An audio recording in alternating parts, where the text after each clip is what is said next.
and data. Our world is being transformed. It's going to change everything, economics, society, culture, politics, more than anything else. Who is setting the rules? The Bali Agenda comprises 12 key elements to alert all our member countries to the key items that they need to check. Who is at the forefront? My aspiration, my hope has been to try to help humanity evolve. We believe that voice is the next entry point of internet. 周杰伦的歌，这就为主人播放。 Technology to help. It's financial inclusion globally, it's financial inclusion in all our societies. And technology to challenge. There is a real phenomenon of fake news. One thing is certain, we cannot go back. I think all of us in the tech sector have a responsibility that's really fundamental. It's a new issue to everyone. So open mind and learn from it is very, very important. Society, education, economy, culture, lives. It's time to talk about the technological change. Good morning, everybody, and welcome back to CNBC's first ever East Tech West Conference. Did we all enjoy day one? Yes, excellent.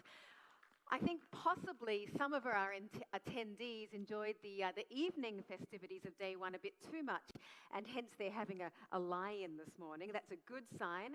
It is the mark of a good conference and a good party. So they will be joining us shortly, but that's why we're a little depleted here in the room this morning. So congratulations for being here bright and early. We have so many fantastic things on tap for you today. Today is our biggest day of the conference program. But let's just recap a few of the highlights from day one. So we had a number of themes, you might recall. One of the themes was the future of autos. And to kick the program off, we heard from Didi.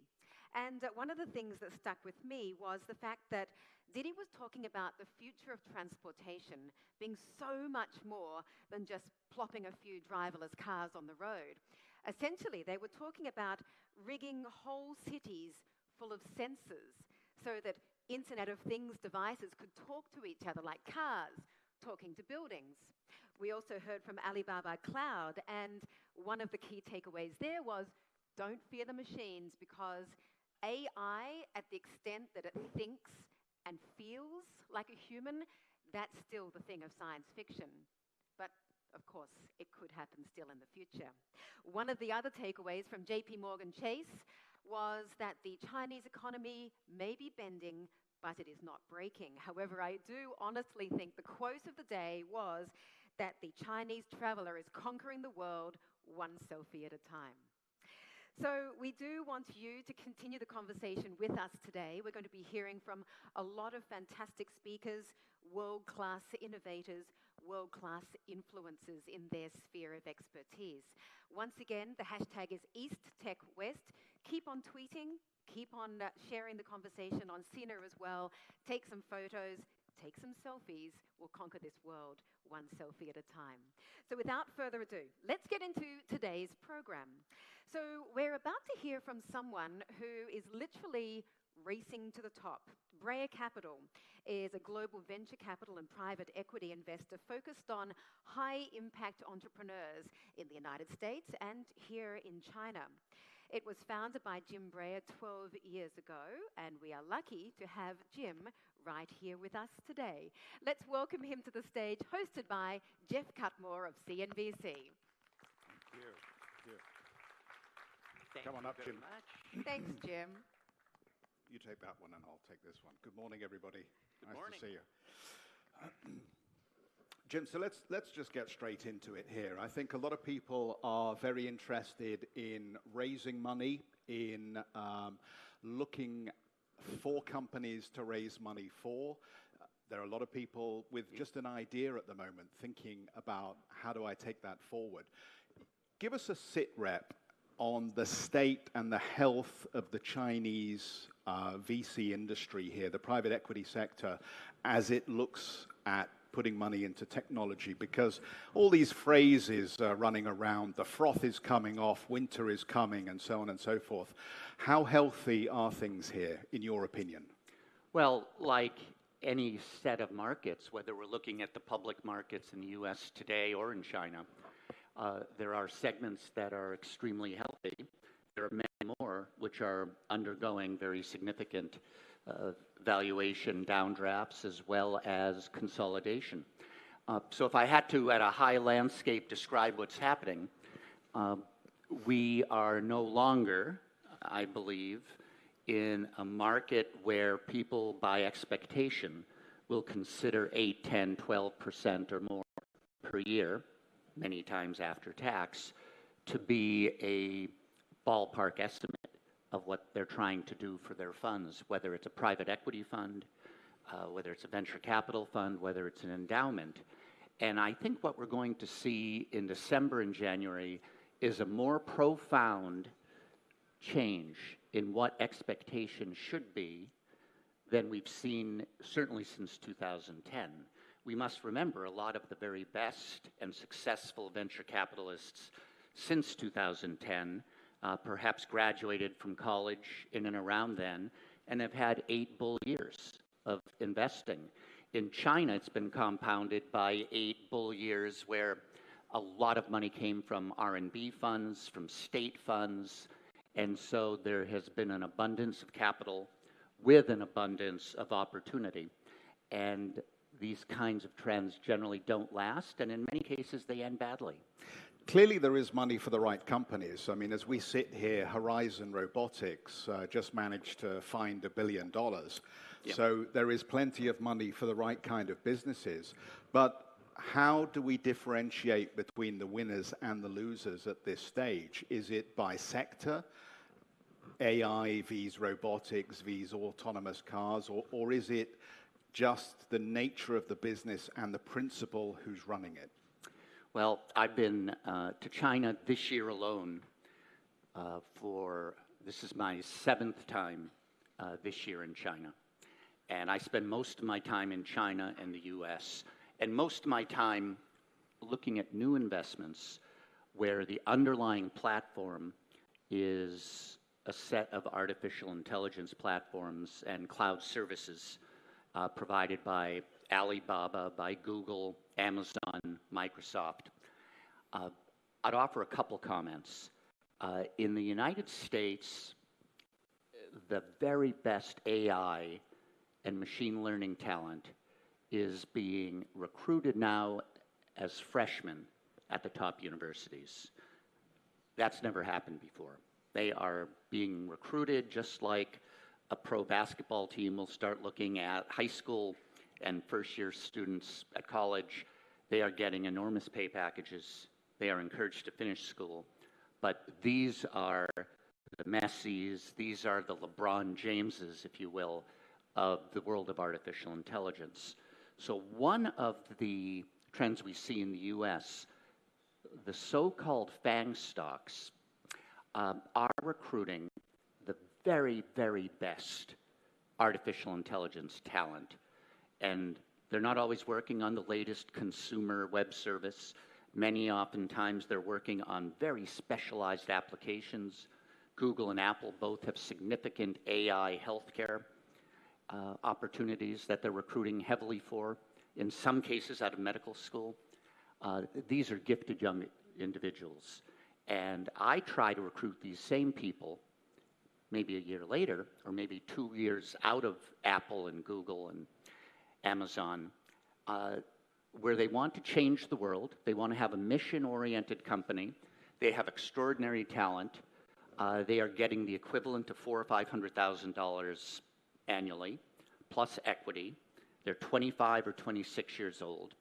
And the goal is to team 4 or 5 of these superstars with, I'll give you 2 examples, 2 medical AI examples. In one, we're teaming these kinds of individuals with 4 computer pathologists who are world-renowned.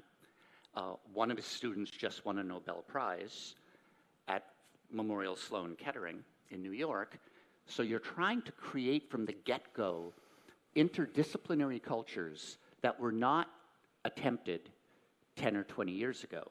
The good news, if we can make these work, get the great chemist, get the great breast cancer expert, get the best computer scientists to work together and run algorithms against very defined data sets, Google, Facebook, Amazon won't be building those kinds of vertically oriented AI products and services.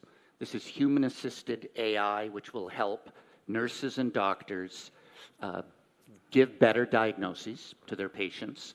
And as many people in the audience perhaps know, you go in for testing, rarely will you get the test results back within 10 days. There's no reason for that. With the advent of many of the new computer pathology reading techniques, that is clearly already being cut in half.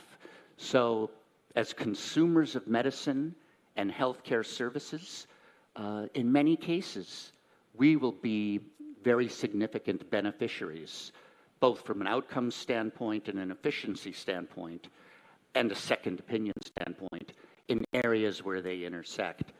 Finding the art to try to combine the great machine learning individuals with the great doctors, having them work on a congruent mission.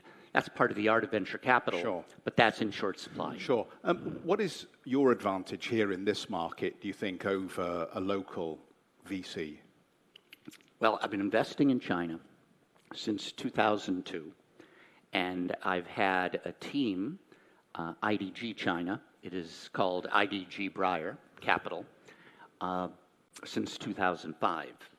And there is not one senior partner that is left in that time period. We have 110 professionals, 200 employees. We have just opened an office in Shenzhen. We have 8 other offices, with Beijing being the headquarters, but we have an office in Chengdu. We have an office in Changsha. All depends where the talent is. And as a person very interested in history and culture, not only of China, but of the US, that's how these geographies tend to evolve. So depth and breadth gives you more opportunity? I believe so, and we fight like crazy over the very best entrepreneurs. So it's no different from Silicon Valley. When I was very lucky and fortunate to invest in Mark Zuckerberg, he was not yet 21. I had met Friendster and MySpace and a third company, Tickle, within the past year. So I knew what I wanted in social networking in 2005, and then tracked down Mark. We met in March. It took us a week of going back and forth on what kind of offer it would be. We went out for a dinner. I ordered him a Pinot Noir. He said, Jim, I'm not yet 21. No Pinot Noir for me. Give me a month. And shook hands the next day. Terrific. And that's the nature of so many of the very best deals. We're seeing right now in Silicon Valley a very clear evolving cycle of many of the best 35-year-olds, if you will, who have spent 8 to 10 years at Apple or Google or Facebook or Amazon. Same companies come up again and again. They're leaving. And they might take a 3 or 6 month break, but they're not done with their career. And areas, I had this conversation with 2 individuals who left Facebook last week. And they said, we'd really like to make a difference in this next company we do. We think technology can make a very big difference in 2 areas: healthcare, using AI in some of the applications we talked about, and fintech. And those are the areas where a lot of these alumni are going to be focused upon, and that's very healthy. The top 7 to 10 Silicon Valley companies, I know them very well, there's great depth. Jeff Bezos, Mark Zuckerberg, Tim Cook, they're superstars. Jim, let's move on quickly because we don't have a lot of time on this session. But there are some questions that I want to ask you that maybe you could just address very quickly for me, because I know you've got some strong views around this. VeChain, you're an investor in VeChain. What's gone wrong with cryptocurrencies, and is that tarnishing expectations around blockchain? Well, I think clearly Bitcoin and the other coins are off over 9 months, they're off 60%. And over a year, they're fairly flat in many cases. at least Bitcoin, November to November. There was clearly tremendous speculation. I made my first Bitcoin investment in a company called Circle, and that was 2014. Were you too early or too late? Well, we're still private. Yeah. I always would rather be early, but a mistake I have made for sure is being too early. But I think I divide the world of cryptocurrency into those that have truly interesting underlying platforms where parts of the rails are blockchain-based, and then others that are hoping to be a true commodity and trade like silver. And the companies that I back, there are about 12, better or worse, I ask them to focus very deeply on the technology. Because in many cases, I think we will have a cryptocurrency, fintech set of transactions, layers which big banks, small banks, between countries, there is no type of monetization that will not in the future take place without very advanced crypto technologies. It's coming, be patient, we'll see a rebound in sentiment towards these. Absolutely. But it's not coming this year or next, although we'll see isolated examples next year.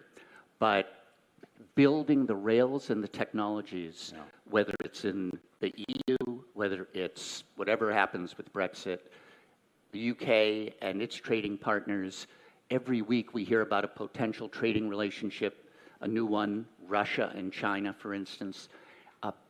These take so much of the friction out of what is the traditional exchange rate, 7%, 3% like commission. And when I walk campuses, I'm on a student campus at Harvard, MIT, Cambridge, Oxford, Tsinghua, Beida here. Every 3 months, I'm on at least several of those campuses. And a lot of the trading is done electronically by the students and the postdocs. Here in China, we're lucky to have Alipay and other forms of electronic payment. The US is behind, Europe is behind as well, but in a world 5 years from now where that is what the customer wants, those are very, very compelling opportunities. There is as we look at the Google story at the moment, and I read this morning, 200 Google employees are upset about Firefly, this tailored version of a search engine for the Chinese market.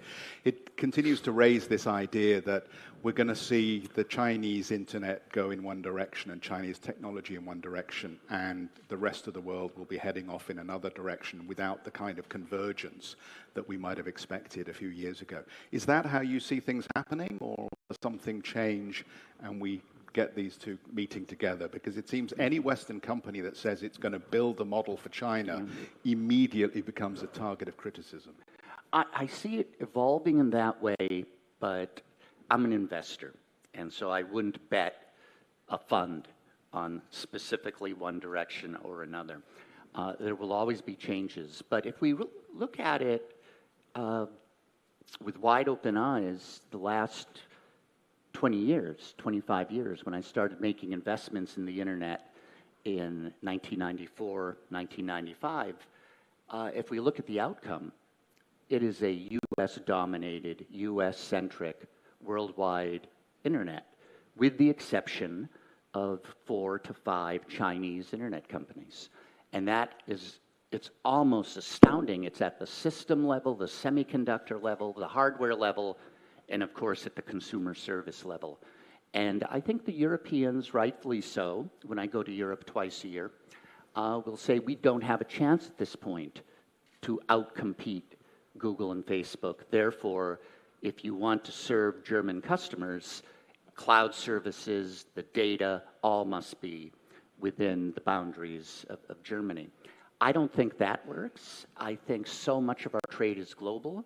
I am what many people would call a globalist, and I believe global trade and global technology sharing is what's so important. At the same time, I have not seen this kind of bilateral discussion around evolution of standards on the internet. And given our political state in the US and the political state of China, I see the Chinese companies for the next couple of years competing over India, but not necessarily competing very effectively in the US. And therefore, I see the very best of the best internet companies in the US trying to find pockets or pieces to get a foot into China, which is acceptable, with great employee controversy, which they haven't seen in some of their long lives. But in 10 years, I'm fond of saying Breyer Capital, of the 20 top technology market caps of the world, I would like Breyer Capital to continue to be a significant investor in 18 of the top 20. Now, some of those might just exist in China. Some of them might just exist in the US. There will be a handful that operate in both. But that is my fundamental goal. And 18 of the top 20 in 2027 will be internet companies with some healthcare flavor in the US and in China. That's the bet. We've got to wrap it up, and I'm getting the signal over here on my right. But I've just got a quick personal question for you. I have a 16-year-old daughter. Should I send her into AI, or should I send her into private equity? Which is the smartest decision? That's a very easy answer. AI, where there's a healthcare component, is, I think, with the bionomics, AI addressing significant healthcare outcomes. We've never had the patient data. We've never had the vision computing or the algorithms. And my bet, AI, not AI, healthcare would be a much better choice than private equity. Terrific. Great to talk with you, Jim. Thank you. A pleasure. Thank you. That was very responsible of Mark Zuckerberg declining a good Californian Pinot Noir. Absolutely. Not very many 20-year-olds as responsible out there. A warm welcome to those delegates who've just joined us. Good morning to you. Hope you've had a good morning. I would like to pick up on something that you just asked about, Jeff, and something that you said earlier, Jim. You were talking about how the competition for recruiting experts in areas such as AI is getting very fierce, particularly amongst the FANGs. And so to the education point, I'm wondering whether our education system is equipping the youngsters who will be the adults and the workers of tomorrow enough for this future. You know, are they teaching robotics, AI, programming, coding, all the things that they will need? Because so many schools still teach things like philosophy and Latin. Well, my view, there are two very noticeable trends that I see. And as I mentioned, I'm on a college campus at least once a week through my volunteer work. One, I am seeing more and more women in the undergraduate computer science and engineering classes at MIT, Stanford. It's 50-50. That's a big change. In the postdocs, it's 55 men, 45 women. And so we have to figure out how to continue to encourage women to move into postdocs and, if they're interested, PhDs. But these are in the hardcore areas of AI where female skills and intuition around ethical AI is going to play a significant role. And so unlike 20 years ago where you had the classic white male nerds and the developers of a certain type, I see a very, very positive sign that we are seeing many of our best and brightest women go into computer science, engineering, to secondary education in engineering and science, becoming entrepreneurs, or in some cases really wanting to teach at these top universities. And given the ethical challenges we all have in AI that we debate over cocktail parties in Silicon Valley, I'm very excited that we're seeing so many women choose the field. And I think the gender issue is a whole extra topic that we could spend a long time on. Absolutely. Maybe for another time. It's kind of ironic, isn't it, that so many of our artificial home and office assistants like Siri and Daisy and my Google Home, I don't think she has a name. Maybe she has a name, but she speaks to me with a lovely, soft female voice. Yep. Good morning. And I heard that that's on purpose because then people feel it's softer and more approachable. They don't want a robot speaking to them in a harsh voice or a robotic voice, and they feel that maybe a woman's voice is maybe just a little bit more, I don't know, make them feel comfortable with getting to know the AI in their life. So thank you very much, Jim. It's been a fantastic conversation. Thank you very much, Jeff, as well. We'll see you later on in the show. No rest for the wicked. Thank you. Thank you. Good. Enjoyed it very much. So I have a quiz for you for the next segment. The company we're about to hear from was started in 1975 and was started in the tiny Albuquerque garage of a college dropout and his friend. Do we know which company we're talking about? Any guesses? Yes? Microsoft. Yes, we're talking about Microsoft, specifically Microsoft Greater China. So we're talking about Microsoft, but the Microsoft then and the Microsoft today is very, very different. In fact, it's transformed into so much more. So let's hear about what they're doing and no doubt what they're going to be doing in the future as well. Let me introduce to you Alan Crozier, the CEO of Microsoft Greater China region, hosted by Deirdre, or D for short. D, over to you. Mandy, first of all, thank you guys, and good morning. And Mandy, you really could not have put that better. Microsoft today is not a lot like it was back in the 90s. And what a day to be sitting here, Elaine. I don't know how many people know this, but just yesterday, historic moment. Microsoft's market cap surpassed that of Apple, becoming the biggest company by market cap in the world.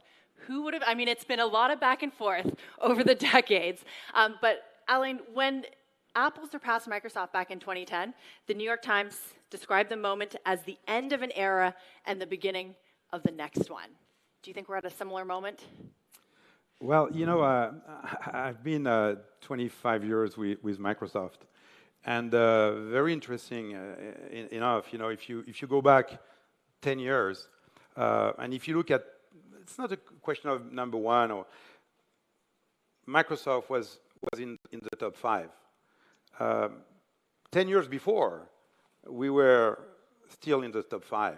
Actually, there is only one company in the world that has been in the top 5 30 years in a row, and that's Microsoft.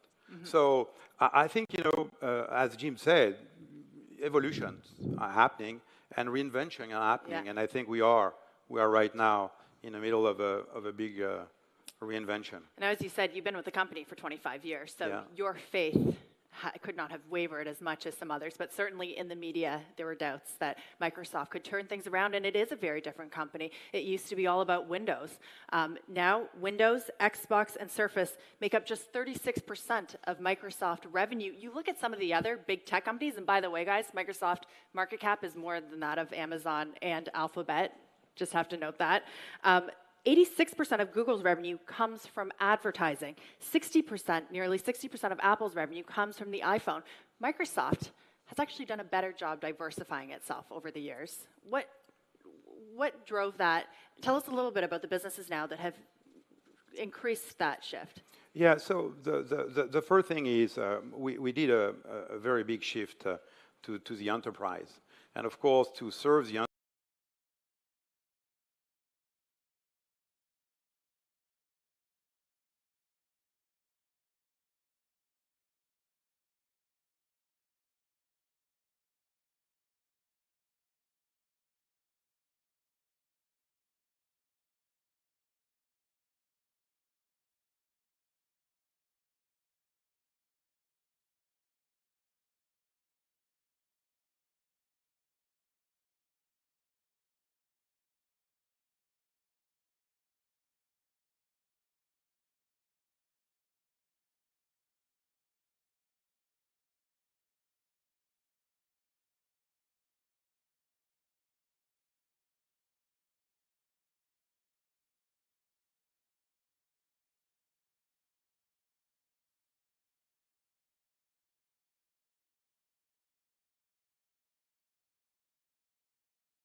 that, assemble that in a very seamless way for our customers. And I think this is what really has changed drastically versus maybe the older Microsoft that you referenced. And the older Microsoft. And you've seen it all. You've sat in the US, you've sat in Europe. Now you're in China. You've been in Beijing 3 years, right? Tell me a little bit about the China story and how that has or hasn't played into Microsoft's transformation. Yeah, I think it's very deep. We've been here 26 years. Most important, I think Microsoft decided to have a long-term view, which is everything we do has a long-term view. And sometimes people say, why do you do that? Why do you go there? But it's a long-term view. So we implemented our R&D center 20 years ago here in China. And when I'm talking about R&D, I'm not talking about development. I'm talking about research. China has the largest R&D center outside of the United States. And when you talk about search, when you talk about AI, when you talk about some connectivity aspects, some hardware research, it's all done here out of China. And so I think this has really paved the way for, I would say, a very deep presence here in China. It's interesting you say that Microsoft has been here for 25 years because Jim and Jeff just spoke about this, how there, maybe in the future, there's some companies that are going to be able to be in both China and the US, but a lot of companies have really struggled with that. Big tech companies, Facebook, Google. You're putting an emphasis on long-term research. Would that be a different strategy than you think that they've taken? Because a lot of these tech companies, when it comes down to it, some say that they have to choose between principle or profits. How has Microsoft navigated that dilemma? Yeah, I think the notion of, the big notion is again, long-term. When you develop, when you do research, do you think you're going to find something tomorrow morning or the next week or the next month? No, you have to invest. And investing means at some point, some of your IP is going to be developed here.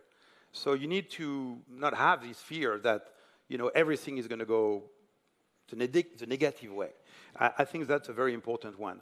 The second one is when you come and you do business somewhere, you also have to contribute very heavily to the market you are in.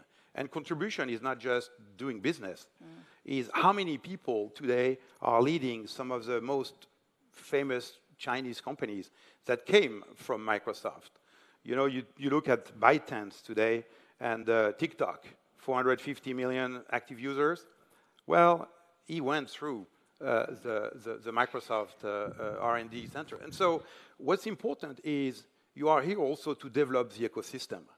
17,000 partners that we've been nurturing for years to bring some of our technology, but also competitive technology to market together. And so long-term view, ecosystem, and also making sure, and I rebound on Jim's point, on the education piece. Right. Everything we do every day has to have an education component aspect. If you just come here for business, I think your challenges are going to be way bigger. Do you think that's where some of the other big tech companies have stumbled? Definitively. Yes? Definitively. Like Google and Facebook? Like Google and Facebook. So they haven't been prepared to invest enough in, especially on the education part or the long-term research and development part. And they also need to understand that some ways of doing business are slightly different or different. When you say slightly different, are there points where you have to compromise? You brought up search and IP, and Steve Ballmer said earlier this month that 90% of Chinese enterprises use Windows, 1% pay for it. The thing is very simple. We are developing a specific version of Windows for the Chinese government and state-owned enterprises, critical state-owned enterprises. If you think that your product can be used and will be used across the world, the same product,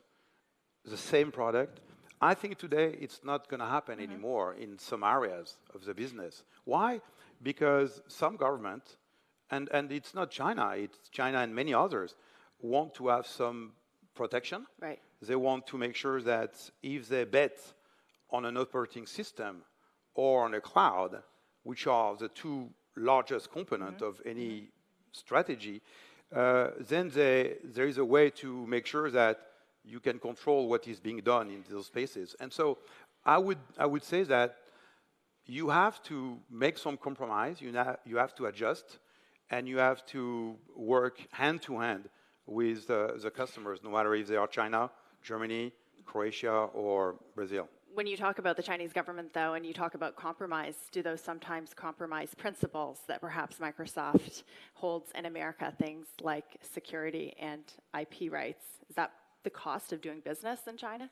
No, I think it's. I think we have to work on a different, let's say, level. You know, the world today is very intertwined. It's interlinked. You can't do something without having impact elsewhere. Why? Because you don't build things in one place, or you don't develop, or you don't research in one place. It's not. I think the right thing to do, and this is not the way Microsoft has decided to do. Why? Because we go also where the competencies are, where the skills are. Not only where the markets are, but also where the people who can develop and help us.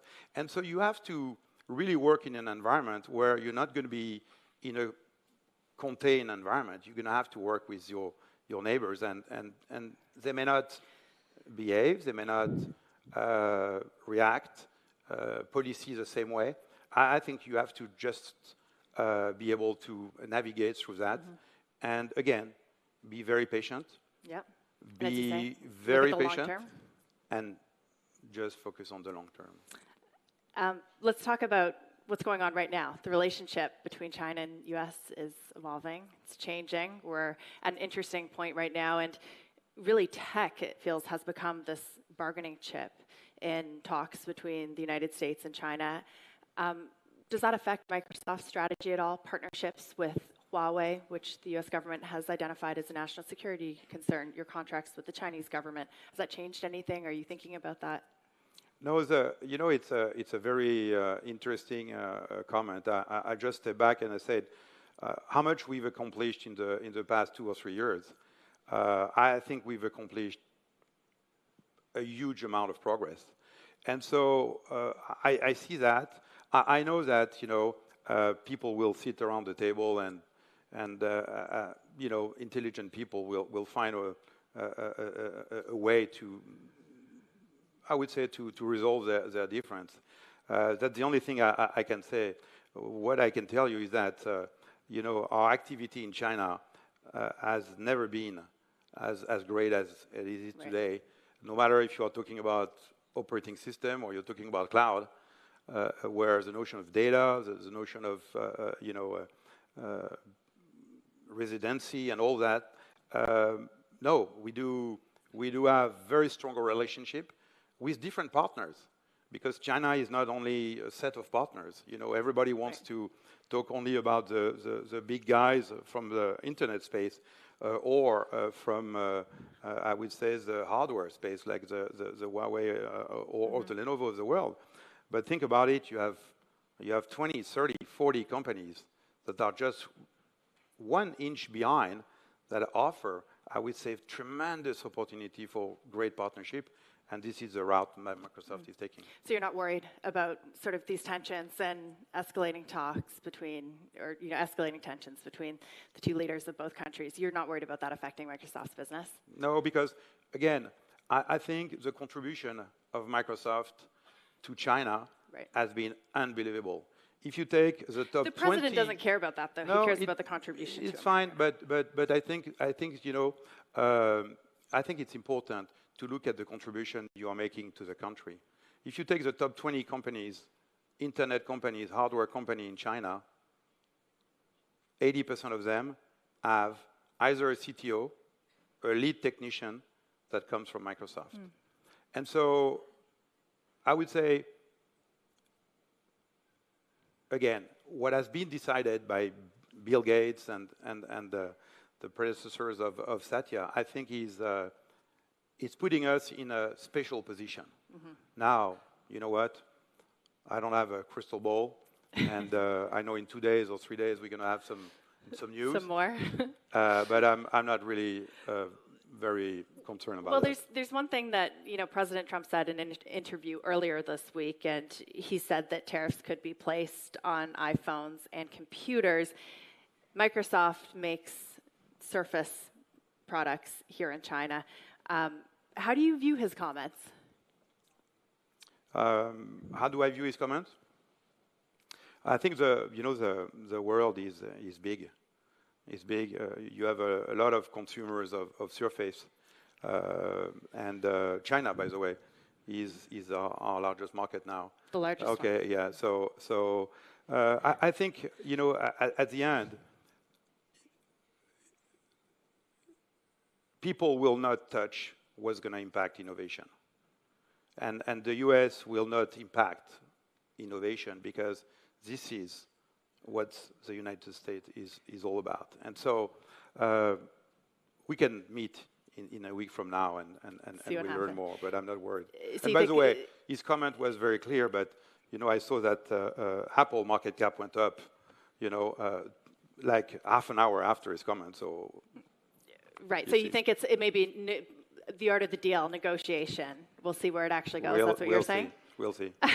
Okay, well, I appreciate you answering some of these sensitive questions and being with us today. My pleasure. And we learned a lot. Thank you very much. Thank you. Alain, just take a seat for a second. Oh, thank you. Great conversation, Dee. You Take can a seat sit there too. Yeah, why not? Why not? Stay up here and enjoy the limelight for a little bit longer. Because Microsoft has been around comparatively so long, and when I say comparatively, compared to a lot of the other companies that we are talking to at this conference, so you've seen many economic cycles, booms and busts. You've had to transform, adapt, and evolve. What do you think is the staying power? What do you think has helped you to survive for so long? What's the key? I think the DNA of the company. Mm-hmm. One important aspect today of cloud AI, is ethic.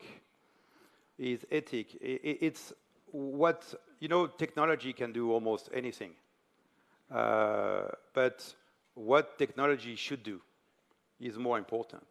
And I think as a Microsoft, we have a responsibility to make sure that, talking about AI as an example, we are as transparent as possible, i.e., we must be transparent in order to make sure that people understand what is being done, how the algorithms are done. Technology cannot be used for bias and lack of fairness. And so if you take a very hardcore position, you will gain trust with your customers, trust with your partners. And I think if you really respect that, on the long term, you will win. Mm.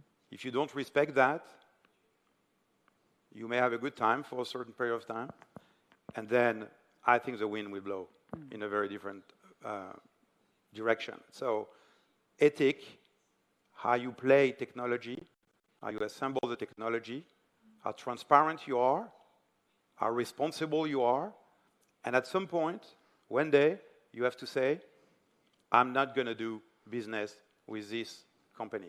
I'm not going to do business with this partner, because I think the usage of technology they plan to do is not ethical in the way we look at it. Mm-hmm.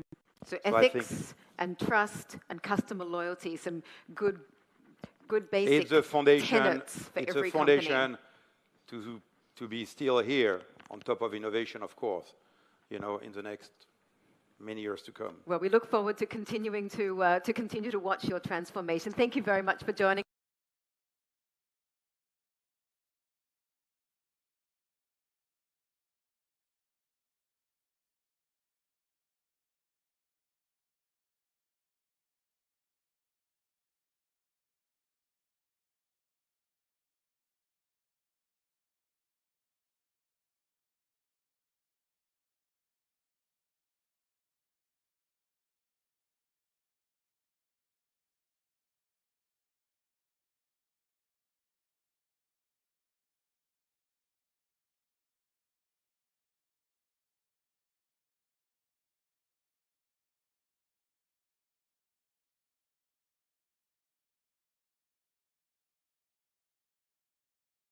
security. So let's talk to a Chinese unicorn now, SenseTime, which has facial recognition technology that can pick your face accurately out of 100 million. Let's hear more now with Leo Liu, Vice President of SenseTime and the General Manager of SenseTime's Shenzhen office, talking about empowering the future with AI with Eunice Yoon. Eunice, over to you. Thanks so much, Mandy. So Leo Liu, VP of SenseTime, he has spent some time in Beijing along with me for several years before moving over to Shenzhen. And so I just want to pick up on what Mandy had said. You're a young company, obviously very important in empowering AI, and we know that the government's national directive has been to focus on AI, turn AI into a $150 billion industry by 2030. So what does that mean for some of the experimentation that you're seeing when it comes to applications? So retailers, for example, or for, as Mandy had said, anything on your mobile phone? Yeah, thank you. Of course, AI, actually the value of AI is to make a lot of things impossible in the past, but possible nowadays. For example, like retail, like transportation, we always imagine that for a lot of repeatable or repeated routine work, we always that, okay, if there's some machine there to do the job for human, that's terrific, especially for some like no-value work. But nowadays, a lot of applications are already there. For example, I'm not so sure you arrived here from Guangzhou airport. So some of our technology already been running there, but you didn't notice that. Right. For the security pass, actually the technology here there is to make sure that you are using your own ID to take the plane. So it's much safer than just rely on people. So like retail, we have quite some innovation with retailer like Walmart, like Suning. A lot of like AI shop has already been opening up in China. So AI in the past like more than 60 years been very interesting. But nowadays AI has been labeled as in the industry it can generate a lot of value. Yeah. So we are quite fortunate and we are very excited that the government the way to realize it in the past. So I provided that way of realizing your idea in your industry. So and the value generated for you. And the last one I want to mention that China has been enjoying the quick development in terms of the economics. So a lot of talent, top talent, are now kind of gathering around China. For example, like our Big Bay, right? The Big Bay area.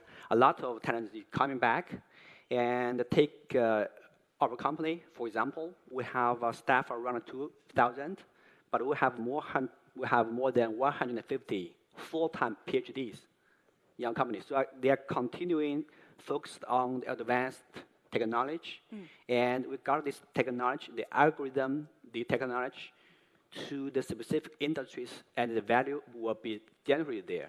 And with the macro support from the government, from the industry, from the customer, so kind of enjoying this era and doing good.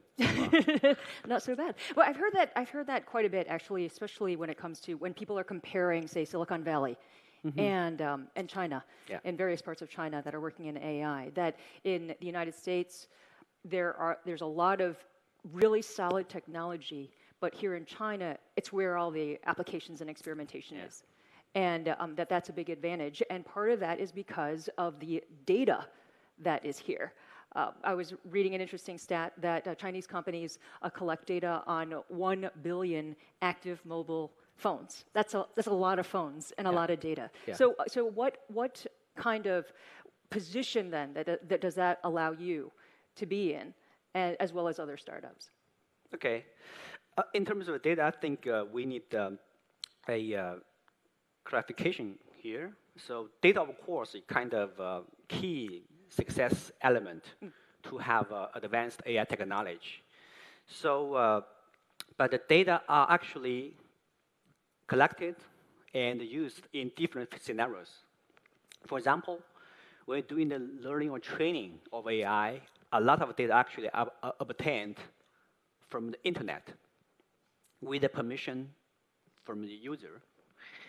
But when you use the technology, for example, like you mentioned that that's kind of a huge data, right? 1 million, 10 million. For example, that like I told you that more than 400 million cell phones actually using our technology, like face unlock, like the enhancement of pictures. Maybe you didn't notice that, but a lot of phones, the pictures you're taking by the phone, the quality is higher and higher, right? So actually, it's not because of the camera itself, but also because of AI technology. So AI technology has already been running on hundreds or millions of phones, but we don't collect the data. It's because that we kind of generated the algorithm. So this algorithm I put in a smartphone.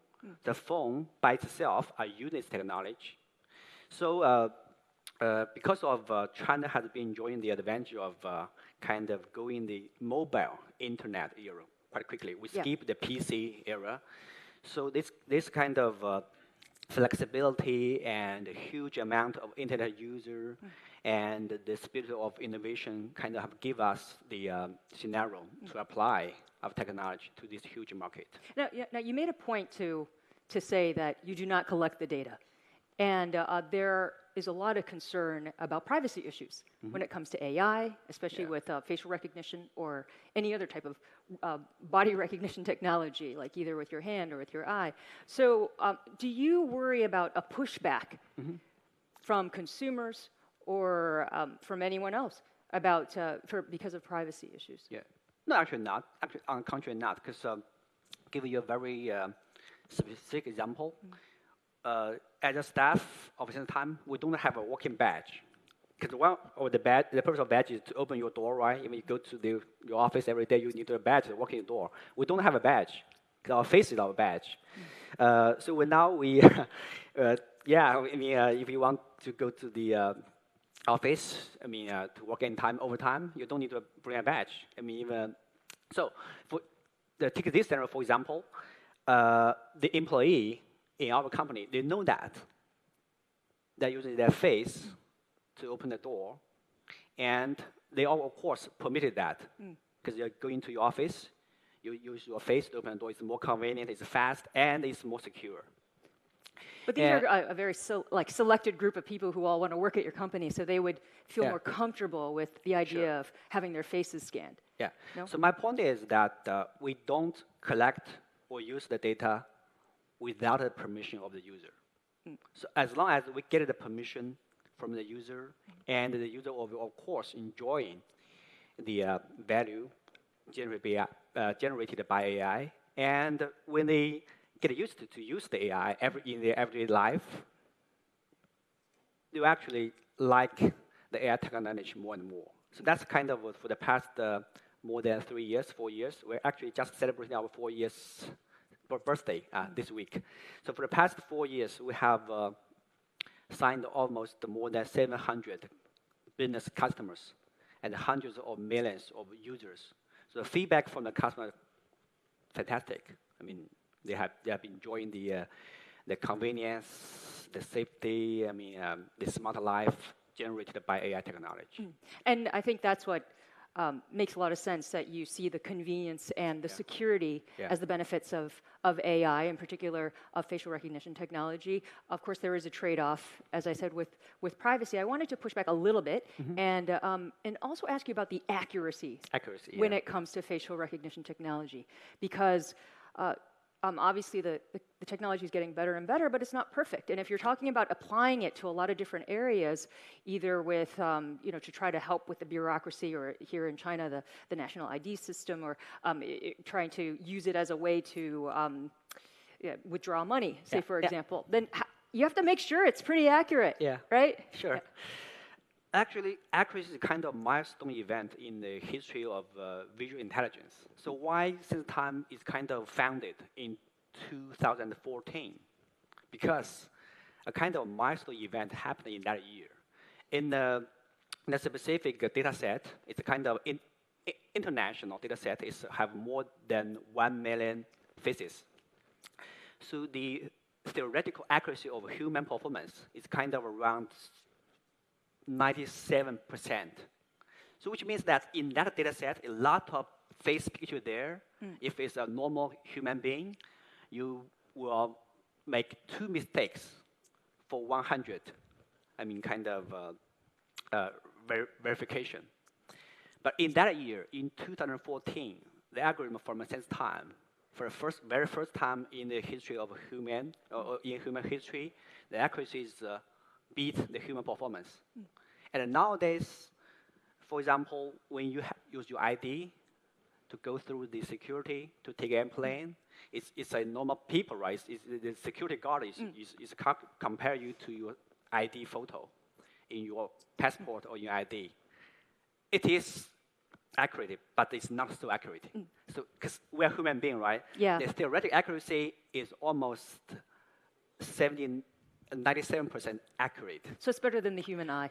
Yeah. But the machine nowadays, for that particular scenario, it's 99 point, then 1, 2, 3, 4, 5, 7 nines behind the point %. So it's You're very almost, precise. It's almost no mistake. Well, just one quick last question. I have only 30 seconds left. But how worried are you about the trade tensions that we're seeing with the United States? I know that right now you're focused on the China market, but you guys have been interested in pushing out the technology globally. Is this something that you're worried about, that you could see a pushback? Actually, no, because as a tech company, I have been spending my whole career in the IT industry. So I can see that the technology actually is joined by China, US, I mean, Singapore, South Asia, Africa, Middle East. So I don't think this could be a challenge for us. Okay. I'm quite optimistic. Thank you very much. And maybe, Mandy, SenseTime Technology is going to end up at the Sydney Bureau. I was so going then to say you that. can, instead of swiping away with your finger, can actually just go shoo, shoo, Come and walk down right under in. and help us out. Absolutely. have you tried out your facial recognition technology on identical twins? Next time, maybe. Next time, maybe. It's so interesting. I mean, what you've been talking about here is the science fiction of yesterday becoming the reality of today. But I'm just wondering, the sky's the limit. What's the next frontier? Will we be at a situation where you might have hundreds of people pushing through a train station in peak hour and all of their individual faces being recognized and, say, $2 being deducted from all of their digital wallets individually? Okay. Yeah. I mean, I'm sure you can do it at the moment if we go one by one through a gantry at the train station, but what about masses of people? Will we be at that stage? From point of view of technology, possible, but like I mentioned, that technology itself will not generate value, which means you have to put the technology to that scenario. If this scenario is necessary, we can do that. But if it's not so necessary, it's just for some kind of publicity, so I don't think that's kind of a trend for the application of AI technology. But besides, we put a lot of focus to visual, intelligent, but AI actually is a much broader topic. So in addition to face recognition, SenseTime actually have a lot of intelligent technology. So I want to say that as AI company, we have actually broader perspective in terms of how to apply